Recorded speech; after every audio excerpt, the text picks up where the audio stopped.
మకర రాశి వారికి ఈ వారం ఎలా ఉంది గురువుగారు? మకర రాశి వారికి 3 గ్రహాలు యోగిస్తున్నాయి. చతుర్థంలో శుక్రుడు, తృతీయంలో కుజశనులు. ధనయోగం శుభప్రదం. అవసరాలకు ధనం అందుతుంది. కృషికి తగినట్టుగా ఆర్థిక విజయాలు ఉంటాయి.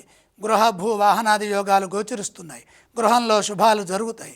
పెట్టుబడుల విషయంలో మేలు జరుగుతుంది. సాహసోపేతమైన కార్యాలు ధర్మబద్ధంగా నిర్వర్తించడం ద్వారా మేలు జరుగుతుంది. లక్ష్యానికి చేరువలోనే ఉన్నారు. లక్ష్యాలకు తగ్గట్టుగా ప్రణాళికలు సిద్ధం చేయండి. ఆత్మవిశ్వాసంతో పనిచేయండి. ఒత్తిడి లేకుండా ముందుకు సాగండి. సకాలంలో బాధ్యతలని ప్రారంభించడం ద్వారా విజయం వెంటనే సిద్ధిస్తుంది. ఇదే విధంగా వ్యాపారంలో కూడా శాంతంగా వ్యవహరించి సత్ఫలితాలు సాధించాలి.